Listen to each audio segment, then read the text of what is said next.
दांध, जैसे ब्रज की गोपियां वो आपको भिन्न भिन्न रूप बना देती हैं। कैसे? कोई गोपी कहती है लाला तैने मेरे घर को माखन खाया और चल मैं तो पकड़ के ले चलूं यशोदा के पास, तो आप उसके चरणों में गिर जाते हो, अरे भाभी तू जो कहेगी सो करूंगो लेकिन मैया के पास मत ले चल। तो वो गोपी कहती है अच्छा जो कहूंगी सो करोगे? बोले हाँ बैठो मेरे सामने। आप उसके सामने थर थर कांपते हुए बैठ जाते हो, कहा करनो है? तो चल लाला एक काम कर। बोले का? रसोई घर में जा रोटी लेके आ और रोटी पर एक मक्खन धर के ला। अरे भाभी तू तो बड़ी अच्छी है, मुंह भोजन करावेगी? बोले ना लेके आ, लाके मुंह खवा। और नन्हे से गोपाल जी को सामने खड़ा करके गोपी कहती है अब लाला चल प्रेम से अपने हाथन से मुंह पवा दे। और छोटे छोटे ठाकुर जी टूक तोड़ के गोपी को पवा रहे। गोपी के नेत्र सजल होते हैं। एक बार पाकर के फिर ठाकुर जी के चरण लिपट जाती है और ठाकुर जी को गोद में बैठा के फिर अपने हाथ से पवाती है। ताही अहीर की छो हरिया छचिया भरी छाछ पे नाच नचायो, रसखान कहते हैं। कोई गोपी ठाकुर जी को पकड़ लेती है और लाला को कमरा में बंद कर दे। ठाकुर जी कहें मुंह छोड़ दे। बोले ऐसे ना छोड़ूंगी। बोले कैसे छोड़ेगी? बोले पहले बंदर की तरह नकल करके दिखा। ठाकुर जी कहें जो कोई बात है? बोले हम बे बात है, पहले बंदर की तरह कर। कोई गोपी पकड़ के कहती लाला मेरे संग नृत्य कर। भीष्म पितामह कहते हैं बोले नाथ हस्तिनापुर का बनने में सुख नहीं है, द्वारिका का बनने में सुख नहीं है, मथुरा का बनने में सुख नहीं है, क्योंकि वहां आपकी चलती है। हमें तो ब्रजवासी बना दो जहां हम कहें और आप नाचो, हम कहें और आप चलो। कृत मनु कृतवत्य उन्मदांध प्रकृति मगन किलयस्य गोपबद्ध। आहा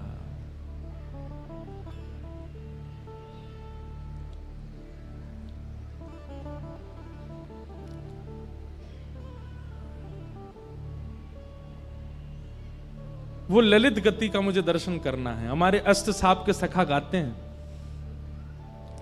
सब ही अंग को बाको गिरधर, सब ही अंग को बाको।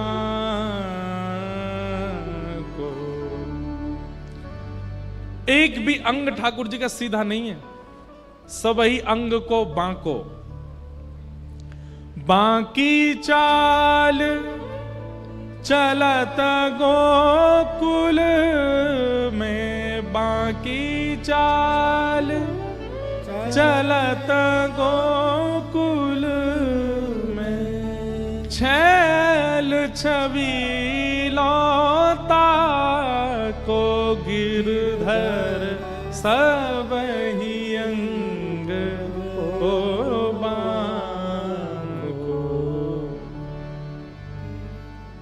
हे नाथ मुझ पर कृपा कर दीजिए। मेरे इस अंतिम काल में आपने दर्शन दिया मुझको, इससे मैं बहुत प्रसन्न हूं। पर मैं जाते जाते आपसे मांगना चाहता हूं कि अगला जन्म मुझे वैकुंठ में मत भेजना, स्वर्ग में मत भेजना, अन्य किसी लोक में मत भेजना, मुझे ब्रज वृंदावन में भेज देना, ताकि मैं आपकी ललित गति की चाल देख सकूं। एक गोपी बनकर के मैं भी मक्खन जमाऊं, मैं भी दही बिलो करके मक्खन निकारूं।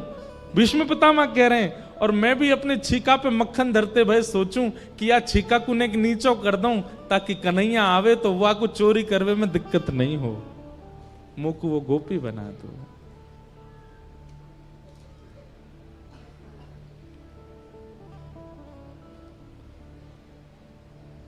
ठाकुर जी भीष्म पितामह से बहुत प्रसन्न हो गए।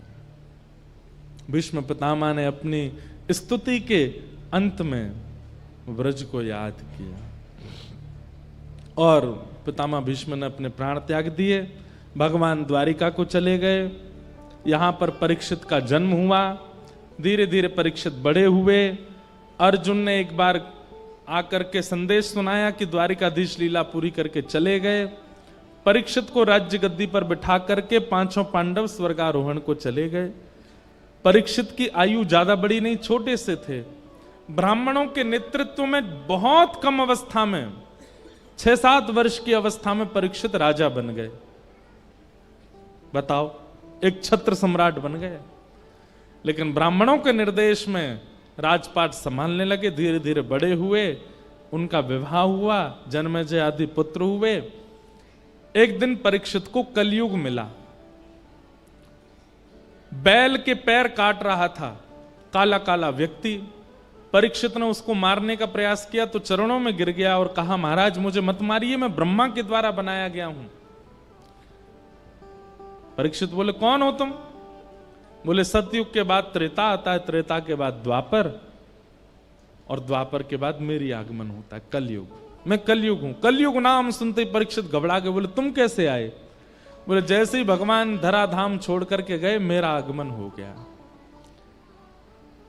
परीक्षित ने कहा कि मेरा राज्य छोड़ के जाना पड़ेगा। कलयुग ने कहा, मैं नहीं जा सकता, ये युग व्यतिक्रम है, आप कृपा करके मुझे कुछ स्थान दे दीजिए, मैं वहीं रहूंगा।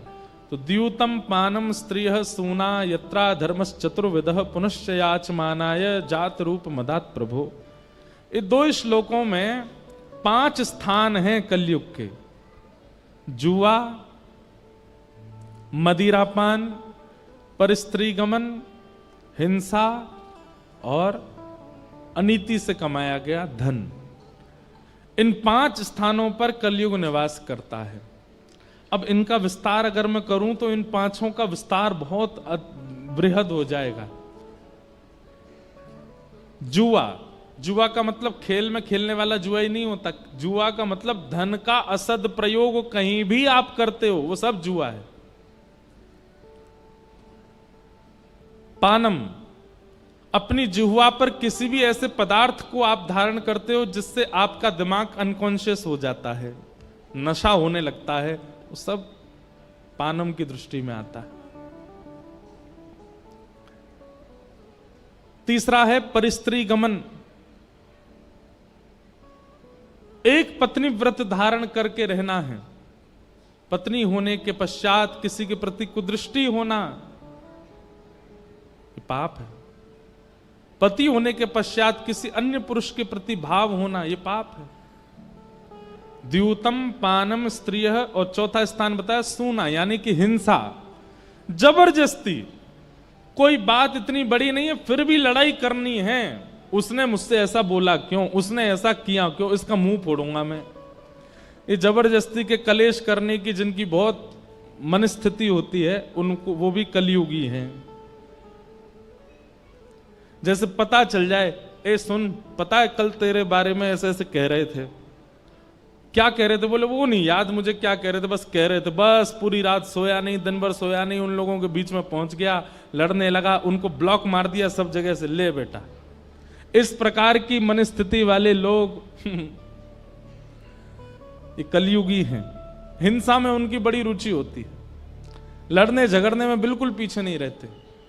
और अंतिम कलयुगी लोगों का लक्षण क्या है? बिना मेहनत के धन कैसे मिल जाए, इसकी विचारधारा में जो लगे रहते हैं। अनीति से कमाया गया धन। ये 5 स्थान कलयुग को प्रदान किए। राजा परीक्षित ने एक संत का अपमान कर दिया, जिसके कारण उनके मस्तिष्क में कलयुग प्रविष्ट हो गया। और संत के पुत्र शमिक ने 7 दिन में मरने का श्राप दिया। मैं सूक्ष्म में कह रहा हूं क्योंकि प्रसंग अभी बहुत हैं, सबको प्रणाम करना है। आप सब लोग तैयार होके बैठे हैं, पीले पीले बने आए हो, ठाकुर जी को नंदोत्सव होना है, इसलिए बस क्रम पूरा कर रहे हैं। परीक्षित जी महाराज को 7 दिन में मरने का श्राप लगा, पर वो विचलित नहीं हुए। जैसे ही उन्हें पता चला कि मुझे 7 दिन में मरने का श्राप लगा है, तुरंत अपना मुकुट उतार दिया, अपने पुत्र को बुला करके उसको पहना दिया और कहा, बेटा अब तुम राज शासन संभालो। पत्नी को बुला के कहा, बिल्कुल विचलित मत होना, मैं सौभाग्यशाली हूं। संसार का कोई व्यक्ति जानता ही नहीं है कि उसकी मृत्यु कब होगी, अगले क्षण भी हो सकती है, पर मैं ये जानता हूं कि 7 दिन से पहले मेरी मृत्यु नहीं होगी, 7वें दिन ही होगी, इसलिए मैं अपना कल्याण कर सकता हूं। मतलब जीवन में होने वाली स्थिति को नकारात्मक वे में ना सोच करके उसमें कोई सकारात्मक बुद्धि रखता है, ये एक वैष्णव का लक्षण है। कोई काम जिसके लिए आप वर्षों से लगे थे, अंत में आकर के वो नहीं बना, संसारी व्यक्ति तो टूट जाएगा, लेकिन वैष्णव वो टूटेगा नहीं, वो उसके प्रति भी कोई सकारात्मक भाव रखेगा। शायद ये काम बन जाता, बनने के बाद में कुछ बहुत बड़ी घटना हो जाती, इसलिए ठाकुर जी ने बनने ही नहीं दिया, ऐसी विचारधारा। परीक्षित की सोच कितनी अच्छी है। परीक्षित कहते हैं कि संसार का कोई भी व्यक्ति नहीं जानता कि उसकी मृत्यु कब होगी, पर मैं जानता हूं कि मैं 7 दिन से पहले तो नहीं मरूंगा। इसलिए देवी, इन 7 दिनों को मैं भगवत अर्पित करना चाहता हूं, मुझे आज्ञा दो। पत्नी की आज्ञा लेकर के परीक्षित वन में चले गए, और वन में उन्हें श्री अनेक संत मिले। तभी वहां श्री सुखदेव जी का आगमन हुआ। बोलो सुखदेव जी महाराज की। सुखदेव जी महाराज जैसे आकर के मंच पर विराजमान हुए, परीक्षित ने चरणों में प्रार्थना करते हुए कहा, महाराज जल्दी मरने वाले की मुक्ति का उपाय बताओ। जिसके जीवन के केवल 7 दिन बचे हैं, उसको मुक्ति प्राप्त करने के लिए क्या करना चाहिए, कृपा कर आप मुझे आज्ञा दें। और यहां से श्री सुखदेव जी बोलना प्रारंभ करते हैं। अब देखो एक बात सुनिएगा, सब लोग इधर देखो, सावधानी से सुनो। सुखदेव जी का प्रसंग अब प्रारंभ हो रहा है। कोई भी साधु, कोई भी संत, कोई भी वक्ता, कोई भी वैष्णव यदि कभी कुछ कहने जाता है ना, उसका स्वभाव है वो पहले अपने इष्ट को वंदन करेगा, उसके बाद ही कुछ बोलेगा। हम कथा प्रारंभ करते हैं उससे पहले अपनी परंपरा से जो पूज्य पिताजी महाराज व्यास मंच पे मंगलाचरण करते हैं, वही मंगलाचरण करेंगे। आप सब लोग प्रणाम करके चले जाते, उसके बाद हम 5-6 श्लोक बोलते हैं, उसके बाद कीर्तन कराते हैं, फिर कथा प्रारंभ करते हैं। सीधे कहना नहीं शुरू कर देते। लेकिन यहां पर एक आश्चर्य हुआ कि सुखदेव जी महाराज मंच पर बैठे और परीक्षित ने जिज्ञासा की, जल्दी मरने वाले की मुक्ति का उपाय बताओ। इन्होंने ना तो इष्ट को प्रणाम किया, ना अपने गुरु को प्रणाम किया, ना किसी परंपरा के श्लोकों का स्तवन किया, सीधे उसको उत्तर देना प्रारंभ कर दिया कि वरीयाने शते प्रश्न क्रतो लोक हितम नृप आत्मवित् सम्मत पुंसाम। वरीयानेशते प्रश्न कर्तो लोक हितम नृप आत्मवित् सम्मतः पुंसाम श्रोतव्यादिषु यप्पर। इसका मतलब क्या है? अगर वैष्णव बिना इष्ट को प्रणाम करने बोलने लग जाए तो हो सकता है कहीं ना कहीं वो हमारे किसी भाव से अप्रसन्न है, या फिर हमने जो जिज्ञासा की है वो जिज्ञासा उचित नहीं है, इसीलिए। और वही बात हुई। सुखदेव जी महाराज कहते हैं, बोले राजन, तुमने जो ये प्रश्न किया है ना, जल्दी मरने वाले की मुक्ति का उपाय क्या है,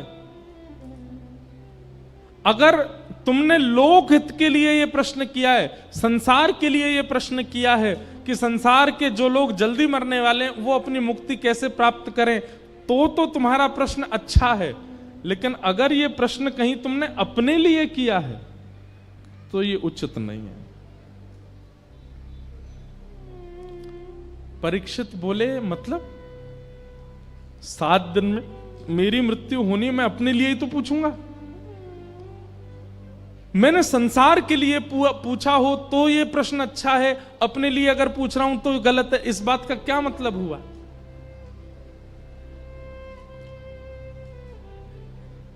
जो लोग आ रहे हैं, जा रहे हैं, उठ रहे हैं, बैठ रहे हैं, हमारी प्रार्थना है पीछे वाले लोग इतने शांति से कथा सुनते हैं, आगे वाले लोग एक तो लेट आते हैं और फिर आके उठ उठ के और भागते हैं, सबको डिस्टर्ब करते हैं। ये देखो पीछे वाले ताली बजा रहे हैं, कोई नहीं, हम तुमको ही कथा सुना रहे हैं, बिल्कुल आगे वाले तो बैठ जाते हैं बस। वो बेचारे इतने ध्यान से कथा सुनते हैं, पर ये बीच वाले और आगे वाले, इनको उठने से ही फुर्सत नहीं होती, यहां से आएंगे वहां, हमारा भी ध्यान भंग होता है। इतना अद्भुत प्रसंग चल रहा है। अगर ये आपके जीवन के कई प्रश्नों के उत्तर हैं और फिर बाद में आप यही प्रश्न हमसे एकांत में करोगे जब मिलने आते हो, महाराज जी इसका उत्तर बता दो, कथा क्यों नहीं सुनी थी।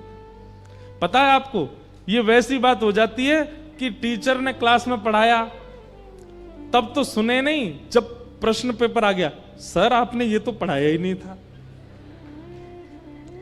टीचर उस समय कहता हूँ एक मुक्का मारूं तुझे, पूरी क्लास पढ़ रही थी, कहां था तू।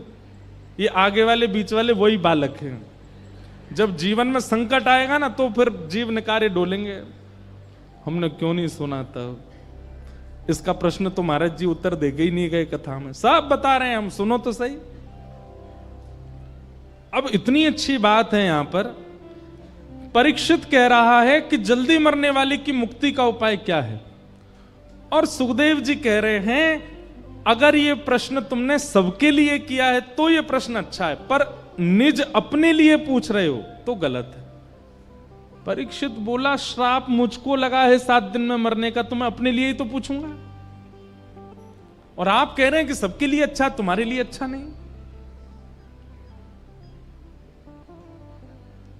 कितनी सुंदर बात। सुखदेव जी कहते हैं परीक्षित ये प्रश्न तुम्हारे लिए उचित इसलिए नहीं है क्योंकि तुम कौन हो, ये बड़ी बात है। संसार के लोग सामान्य हैं, पर तुम कौन हो। मैं पांडवों का वंशधर, बोले नहीं, गलत उत्तर दिया तुमने। मैं पृथ्वी का एक छत्र सम्राट परीक्षित, बोले यह भी गलत उत्तर है। तो फिर मुझे क्या उत्तर देना चाहिए। तब श्री सुखदेव जी महाराज कहते हैं तुम वो बालक हो जिसकी मृत्यु को भगवान ने टाला था, तुम वो बालक हो जो अपनी मातृ गर्भ में प्राण त्यागने वाला था, पर ठाकुर जी ने आकर के तुमको बचाया। तुम वो बालक हो, तुम वो बालक हो जिसने जन्म बाद में लिया है, गर्भ में भगवान का दर्शन पहले किया है। और ऐसा बालक, बात सुनो, ऐसा बालक जिसकी रक्षा स्वयं प्राणनाथ ने की हो, जिसकी रक्षा स्वयं संसारनाथ ने की हो, जगन्नाथ ने की हो, वो बालक मेरे सामने हाथ फैला के कह रहा है जल्दी मरने वाले की मुक्ति का उपाय बताओ। तुम तो पहले ही मुक्त हो चुके हो क्योंकि तुम्हारी रक्षा भगवान ने की है। ठाकुर जी की एक झलक किसी पर पड़ जाए, ठाकुर जी का स्पर्श किसी को हो जाए, ठाकुर जी के भ्रमण के दायरे में, जहां ठाकुर जी भ्रमण कर रहे हो उस दायरे में अगर कोई जीव जंतु भी आ जाए उसकी भी मुक्ति हो जाती है। तुम तो वो बालक हो जिसने अपनी मातृ गर्भ में भगवान का दर्शन किया, तुम मुक्ति की कामना कैसे कर सकते हो। सीधी बात यह है परीक्षित, तुम पहले से ही मुक्त हो, तुम्हें मुक्ति की कामना नहीं करनी है, तुम्हारी मुक्ति तो होगी होगी, क्योंकि तुम तो ठाकुर जी के संस्पर्श के बालक हो। इसलिए ये प्रश्न अगर तुम अपने लिए कर रहे हो तो ये उचित नहीं है, क्योंकि तुम्हारी मुक्ति से कोई अभिप्राय नहीं है।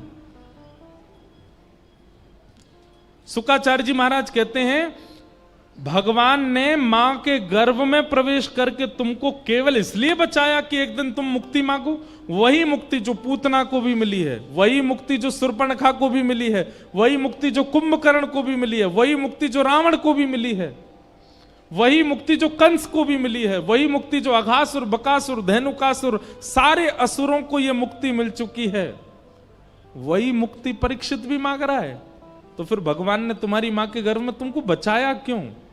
ठाकुर जी को कोई उम्मीद है तुमसे, इसलिए।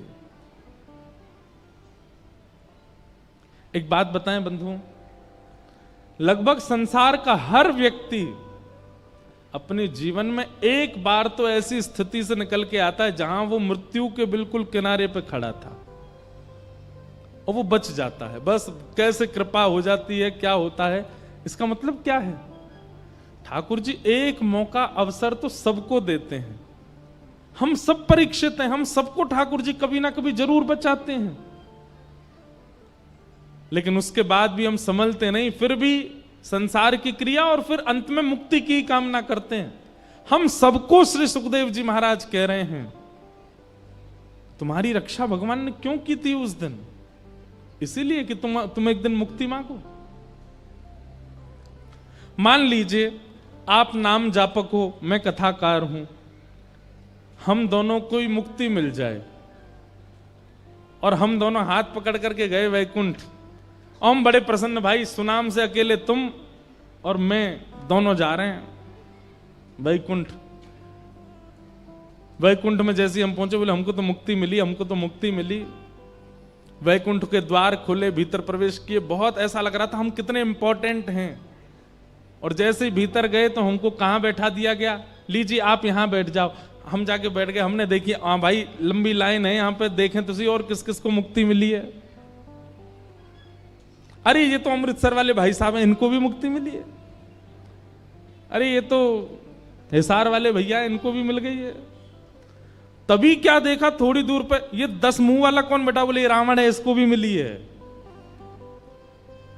हमने इतना नाम जप किया, हमने इतनी कथाएं सुनी, इतनी परिक्रमा करी, परिक्रमा कर करके गिरिराज जी की छोटे है गए हम, तब जाकर के हमको मुक्ति मिली। और ये राक्षस अपने 10 मुंह से गाली देता था, इसको भी मुक्ति दे दी ठाकुर जी ने। तब फिर आपको लगेगा हम में इसमें अंतर क्या है? फिर जो भजन करके हमको मिला, वो द्वेष करके इसको भी तो मिला है।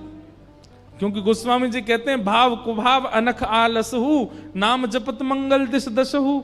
भाव से कुभाव से कैसे भी ठाकुर जी को स्मरण करते हो, मंगल तुम्हारा होगा। मुक्ति की कामना नहीं। परीक्षित, मुक्ति तो तुमको मिली हुई है। परीक्षित ने हाथ जोड़ के कहा, तो फिर इन 7 दिनों का मैं क्या करूं? ये जो 7 दिन मुझे मिले, इसका मैं क्या करूं? बोले यह भी प्रश्न है कि उस ब्राह्मण बालक ने तुमको 7 दिन में मरने का ही क्यों कहा? ऐसा क्यों नहीं कहा कि अभी इसी वक्त तक्षक सर्प डस दे और राजा परीक्षित की मृत्यु हो जाए? उसने ऐसा क्यों कहा कि अगले 7 दिन में मृत्यु हो?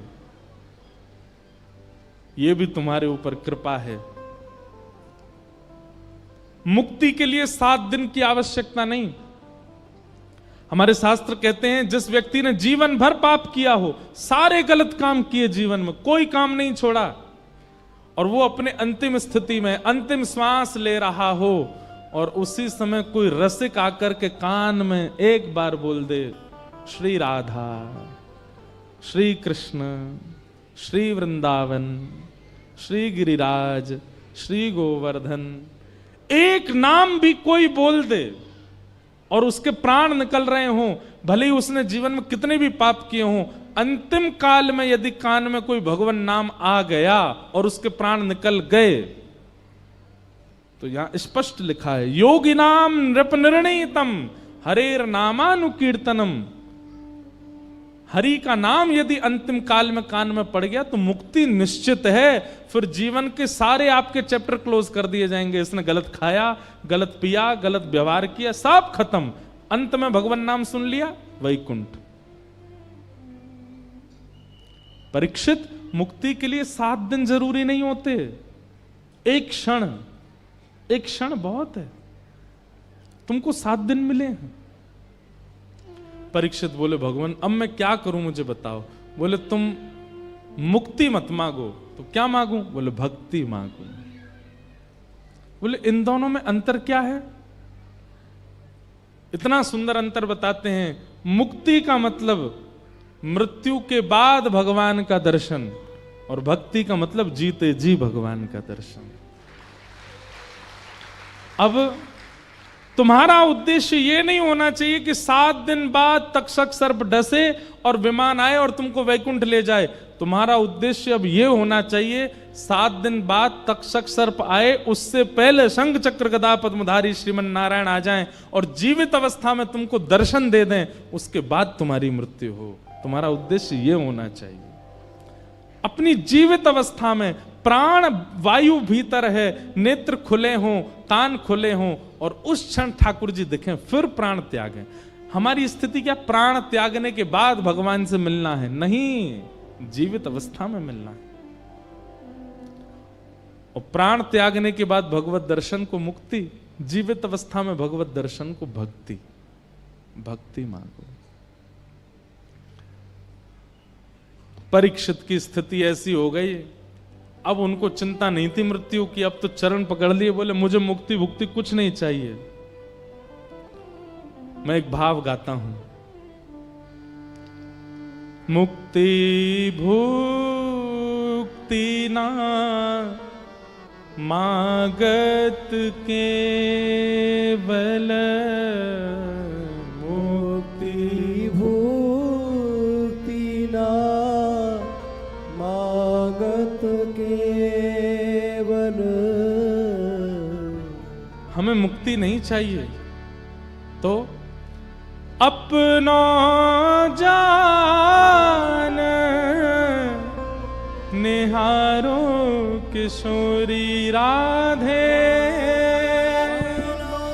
जान निहारो किशोरी राधे। अपनो जान संभालो किशोरी राधे, अपनो जान संभालो किशोरी राधे। मोहे तो भरोसो है तेरो रे किशोरी राधे, मोहे तो भरोसा है तेरो रे किशोरी राधे। मोहे तो भरोसो है तेरो रे किशोरी राधे, मोहे तो भरोसा है तेरो रे किशोरी। एक बार दोहरा के गाइए, राधे। मुक्ति भुक्ति ना मागत केवल, मुक्ति भुक्ति ना मागत केवल। मुक्ति भुक्ति ना मागत केवल, मुक्ति भुक्ति ना मागत केवल। तो फिर अपना जान संभालो किशोरी राधे, अपनो जान संवारो किशोरी राधे। इसका भाव क्या है? हमें मुक्ति नहीं चाहिए, भुक्ति नहीं चाहिए। हे श्यामाजू,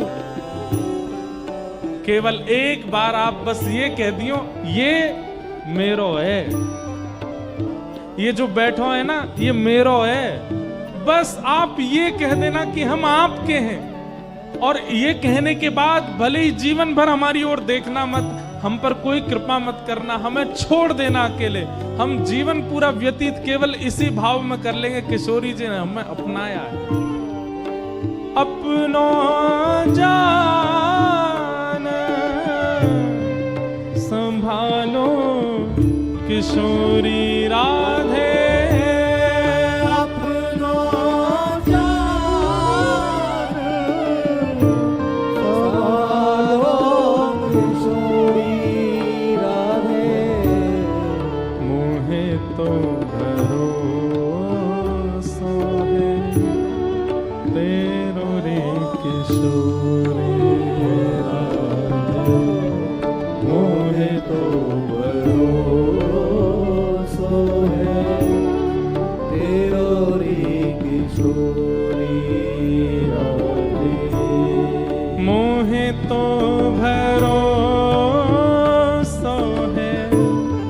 तेरो री किशोरी राधे मोहे तो भरोसो है तेरो री किशोरी राधे मोहे तो भरोसो है तेरो री किशोरी राधे मोहे तो भरोसो है तेरो री किशोरी राधे मोहे तो भरोसो है तेरो रे किशोरी राधे मोहे तो भरोसो है तेरो री किशोरी राधे साधनहीन दीन में राधे साधनहीन दीन मेरा राधे तुम करुणामयी प्रेम अगाधे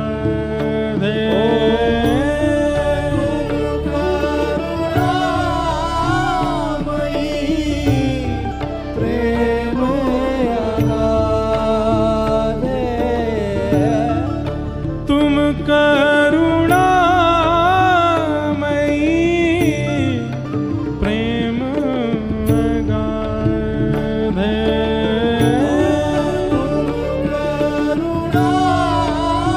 करुणामयी प्रेम अगाधे मोहे तो भरोसा तेरो रे किशोरी मोहे तो भरोसो है तेरो री किशोरी राधे तेरो रे किशोरी तेरो री किशोरी राधे तेरो रे किशोरी राधे ओ तेरो री किशोरी राधे और कोई कामना नहीं है हमारी। और ये बात मैं नहीं कह रहा हूं, ये स्वयं श्री परीक्षित जी महाराज को सुखदेव जी समझा रहे हैं कि मुक्ति की कामना मत रखो, भागवत जी के प्रति तो भक्ति की कामना रखो। और केवल ये कामना रखनी है कि मृत्यु हो उससे पहले एक बार बस ठाकुर जी प्रसन्न होकर कह दें कि हाँ मैंने तू स्वीकार कर लियो, बस फिर चाहे प्राण चले जाएं। चरणों में गिर गए और कहा कि भगवान अब मुझे मुक्ति की बिल्कुल चिंता नहीं है, 7 दिन में मेरे प्राण जाएं इसकी मुझे चिंता नहीं। अब मेरी एक चिंता है, कहीं मेरे प्राण जाएं उससे पहले मुझे ठाकुर जी के दर्शन नहीं हुए तो मेरी चिंता बढ़ेगी, मुझे ठाकुर जी के दर्शन कराओ। उसके लिए जैसा भक्ति भाव मेरे चित्त में प्रकट करना हो कृपा करके आप कीजिए। और यहां से अब सुनो, अब सुखदेव जी महाराज को जब परीक्षित जी ने कहा कि मुझे भक्ति दीजिए, तब सुखदेव जी ने अपने इष्ट को याद किया, गुरु को याद किया और जो मंगलाचरण करना था फिर किया। और अब यहां से कथा सुनानी प्रारंभ की। अब हम केवल प्रसंगों को स्पर्श मात्र करते हुए चल रहे हैं, जो लगेगा विस्तार के लिए उसको करेंगे। आगे भागवत में सृष्टि प्रसंग सुनाया गया और सृष्टि प्रसंग के उपरांत कपिल देवभूति संवाद सुनाया गया, जहां पर भगवान का कपिल अवतार हुआ देवभूति माता के यहां और भगवान ने देवभूति माता के प्रश्नों के कई उत्तर दिए। वहां पर कपिल देवभूति संवाद बहुत सुंदर है। अच्छा, देवभूति माता ने एक प्रश्न किया, उसका केवल हम उत्तर सुन के फिर आगे के प्रसंग में चलेंगे। देवभूति माता ने एक प्रश्न किया कि भगवान, आपके कितने प्रकार के भक्त होते हैं और उन भक्तों में आपको कौन से प्रिय होते हैं, कृपा करके मुझे बताओ। तब भगवान ने अपने 4 प्रकार के भक्तों का वहां वर्णन किया और उन चारों में प्रसन्न कौन से होते हैं, किन से प्रसन्न ठाकुर जी होते हैं, उनके बारे में ठाकुर जी ने बताया। उत्तम, तामस, राजस, सात्विक और निर्गुण, 4 प्रकार के भक्त हैं। बहुत ध्यान से सुनिए सब लोग, इधर देखो। तामस, राजस, सात्विक और निर्गुण, हम कौन से हैं इनमें से? सुनिए जरा। सबसे पहला तामस भक्त। तामस भक्त कैसा होता है? बोले, अभिसिंधायो हिंसाम दंभम मात्सर्यमेव वा संरंभी भिन्द्रग भावम मयि कुर्यात् सतामस। भगवान कह रहे हैं, सुन लीजिए, कहीं आप में ये गुण तो नहीं है। ठाकुर जी कह रहे हैं, जब भी मेरे सामने आएगा किसी की शिकायत लेके ही आता है, हे ठाकुर जी वो व्यक्ति ऐसा ऐसा कर रहा है, हे ठाकुर जी वो बहुत ज्यादा उज्जवल भविष्य उसका हो रहा है, हे ठाकुर जी उसके बच्चे बहुत ज्यादा पढ़ लिख रहे हैं, हे ठाकुर जी उसके यहाँ ऐसा हो रहा है, और दूसरों की केवल शिकायत ही करता है और उनकी हिंसा की भावना से आता है। हिंसा की भावना मतलब उसकी इच्छा ये होती है कि ठाकुर जी इतनी कृपा करो कि उसके काम धंधे सब रुक जाएं, इस कामना से जो मेरे सामने आता है। दूसरा, ये एक लक्षण है तामसी भक्त का। दूसरा लक्षण, ये दूसरों में हो सकता है कि पहला वाला लक्षण ना हो, दूसरा वाला होता हो। दूसरा क्या है? बोले दंभ। दंभ मतलब पाखंड। दंभ कैसा होता है? दिखाएंगे कि परम भक्त हैं, परम वैष्णव हैं, परम भागवत हैं, परंतु जब तक सब देख रहे हैं तब तक तो परम भागवत हैं। जैसे ही लगा कि सब गए, सोई महाराज महासंसारी हो जाते हैं। ये दंभ। नाम जप कर रहे हैं, गुरुदेव के द्वारा दिया हुआ माला फेर रहे हैं, तिलक लगा के घूम रहे हैं, क्यों? सब देख रहे हैं इसलिए। जैसे एकांत में आए, देखा सब चले गए, माला झूली जेब में, माथे से तिलक मिटा लिया, दंभ चल रहा था, हो गया खत्म। ये तामसी भक्त है। और तीसरा लक्षण क्या है? ये तीन अलग अलग भी हो सकते हैं सबके अंदर। किसी के अंदर केवल दंभ ही होगा, किसी के अंदर केवल हिंसा ही होगी। और तीसरा लक्षण तामसी भक्त का क्या बताया? मात्सर्य एव वा। मात्सर्य मतलब दूसरे के प्रति ईर्ष्या होना। करते तो नाम जप हैं, करते तो भक्ति हैं, शंकर जी पर दूध चढ़ाते हैं, बिहारी जी को प्रणाम करते हैं, फूल बंगला बनवाते हैं वृंदावन में जाके, पर शहर में जिसमें रहते हैं वहां किसी से ईर्ष्या है। वो ईर्ष्या आज तक घटी नहीं है बिल्कुल भी। ईर्ष्या युक्त होकर के भजन कर रहे हैं, ऐसे भक्त को तामसी कहा गया। भगवान कहते हैं ये मुझे बिल्कुल पसंद नहीं है। तामसी पहले भक्त। दूसरे भक्त कौन से हैं? बोले राजस। राजस भक्त कैसे होते हैं? तो विषयान विसंधाय यश ऐश्वर्यमेव वा अर्चादावर्चयेद्यो माम पृथक भावस राजस। राजस भक्त का लक्षण कैसा होता है? बोले विषयान विसंधाय। एक तो भक्ति से, भजन से, परिक्रमा से, गुरु दीक्षा से, कथा सुनकर के भी ये अपने विषय को नहीं छोड़ते। जिस विषय में पढ़े उसमें पढ़े ही रहते हैं। अगर धुआं उड़ाने का इनका शौक है, कितनी कथा सुनेंगे, कितने मंदिर जाएंगे, धुआं उड़ाना बंद करते नहीं है, विषय नहीं छोड़ते। परिवर्तन नहीं आता विषयों में। और इनकी हमेशा कामना क्या होती है? हमें बहुत यश मिले, हमें ऐश्वर्य मिले, हम धनवान हो जाएं, हम पे ये भी आ जाए वो भी आ जाए, ऐसा केवल और केवल वस्तुएं चाहते हैं। तीसरा इनके बारे में बताया, ये कथा वक्ताओं के प्रति, वैष्णवों के प्रति, ब्रजवासियों के प्रति, संतों के प्रति, तिलकधारियों के प्रति इनकी कोई श्रद्धा नहीं होती। इनकी केवल एक जगह श्रद्धा है, कहां? मूर्ति में, ठाकुर जी की जहां पर अर्चा विग्रह विराजमान है, केवल उसके सामने झुकते हैं। उसके अलावा किसी संत महापुरुष किसी के आगे ये कभी नहीं झुकते। ऐसे भक्त को क्या कहते हैं? राजस। ठाकुर जी कहते हैं ये भी मुझे बिल्कुल पसंद नहीं। ऐसी संख्या जब बहुत ज्यादा मंदिर में हो जाती है तो ठाकुर जी कह रहे हैं मैं बहुत थक जाता हूं उनसे मिलके, मुझे बिल्कुल प्रिय नहीं।